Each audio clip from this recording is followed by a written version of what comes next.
ಪಕ್ಷದಲ್ಲಿ ಕ್ರಾಂತಿಯ ಬಗ್ಗೆ ಈಗ ಬಹಳ ಜೋರಾಗಿ ಚರ್ಚೆ ನಡೀತಾ ಇದೆ. ಪಕ್ಷದಲ್ಲಿ ಯಾವಾಗ ಬೇಕಾದರೂ ಕ್ರಾಂತಿ ಆಗಬಹುದು ಅಂತ ಈಗ ಶಾಸಕ ತನ್ವೀರ್ ಸೇಠ್ ಹೇಳಿಕೆ ಕೊಟ್ಟಿದ್ದಾರೆ. ಮೈಸೂರಿನಲ್ಲಿ ಅವರು ಕೊಟ್ಟಂತ ಹೇಳಿಕೆ ಇದೆ. ಪಕ್ಷದಲ್ಲಿ ಯಾವಾಗ ಬೇಕಾದರೂ ಕ್ರಾಂತಿ ಆಗಬಹುದು ಅಂತ ಸ್ಫೋಟಕ ಹೇಳಿಕೆ ಕೊಟ್ಟಿದ್ದಾರೆ. ಯಾರಿಗೂ ಅಧಿಕಾರ ಶಾಶ್ವತ ಅಲ್ಲ ಅಂತ ಹೇಳಿದ್ದಾರೆ ಕೈ ಶಾಸಕರು. ಸಿದ್ದರಾಮಯ್ಯ ಎಲ್ಲಿವರೆಗೆ ಸಿಎಂ ಆಗಿರ್ತಾರೋ ಅಲ್ಲಿವರೆಗೆ ಸಿದ್ದರಾಮಯ್ಯರೇ ನಮ್ಮ ಮುಖ್ಯಮಂತ್ರಿ. ಬದಲಾವಣೆ ಇಲ್ಲ ಅಂತ ಎಲ್ಲೂ ಇಲ್ಲ.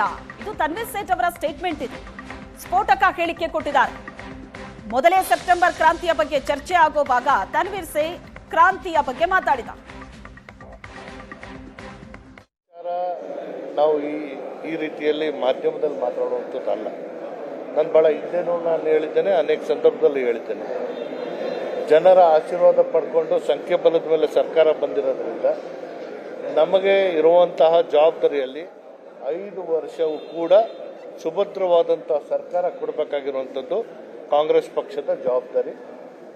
ಪಕ್ಷದಿಂದ ಸರ್ಕಾರ ಬಂದಿರುವಂಥದ್ದು, ಸರ್ಕಾರದಿಂದ ಪಕ್ಷ ಅಲ್ಲ. ಹಾಗಾಗಿ ಸೆಪ್ಟೆಂಬರ್ ಕ್ರಾಂತಿ ಬಗ್ಗೆ ಅಂತ ಕ್ರಾಂತಿ ಏನಾದರೂ ಉಂಟಾ ಅಂತ, ಹಾಗಾಗಿ ಯಾವುದು ಯಾವ ಕ್ಷಣದಲ್ಲಾಗುತ್ತೆ ಅನ್ನೋದಲ್ಲ.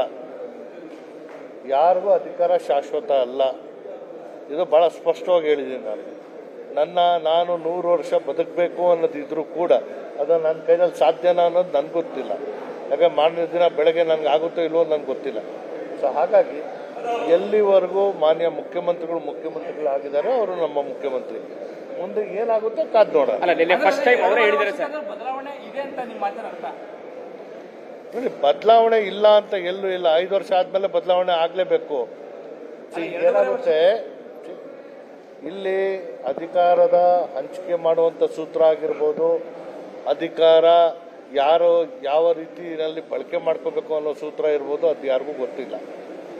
ಏನಾಗಬೇಕಾದ್ರೂ ವರಿಷ್ಠರು ತಗೊಳ್ಳುವಂಥ ತೀರ್ಮಾನಕ್ಕೆ ನಾವೆಲ್ಲರೂ ಬದ್ಧ. ಸೊ ಅದನ್ನ ಆ ಕೆಲಸಕ್ಕೆ ನಾವು ಮುಂದಾಗ್ತೀವಿ. ಇಲ್ಲ, ಸಿಎಂ ಅವರೇ ಫಸ್ಟ್ ಟೈಮ್ ಹೇಳಿದ್ದಾರೆ ಸರ್, 5 ವರ್ಷ ನಾನೇ ಮುಖ್ಯಮಂತ್ರಿ ಆಗಿರ್ತೀನಿ ಅಂತೇಳಿ. ನನಗೆ ಸಂತೋಷ. ಕಾಂಗ್ರೆಸ್ ಮುಖ್ಯಮಂತ್ರಿಗಳು ಇರ್ತಾರೆ. ಅಲ್ಲ ಸರ್, ಈ ಗೊಂದಲದ ನಡುವೆ ಡಿ.ಕೆ ಶಿವಕುಮಾರ್ಗೆ ಶಾಸಕರ ಬೆಂಬಲ ಇಲ್ಲ ಅನ್ನುವಂತ ಹೇಳಿಕೆ ಏನಕ್ಕೆ ಬಂತು ಹೊರಗಡೆಗೆ ಅಂತ? ಎಲ್ಲಾ ಶಾಸಕರು ಪಕ್ಷದ ಜೊತೆಗಿದ್ದಾರೆ. ಅವಾಗ ಬೆಂಬಲ ಯಾರಿಗಿದೆ? ಪಕ್ಷಕ್ಕೆ ತಾನೆ. ಸಿಎಂ ಬಾಯಿನೆಲ್ಲ ಆ ಮಾತು ಬಂತಲ್ಲ.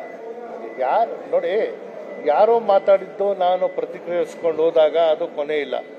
ಹಾಗಾಗಿ ಮಾತಾಡಿದಂಥವರು ಯಾವ ಸನ್ನಿವೇಶದಲ್ಲಿ ಯಾವ ಕಾರಣ.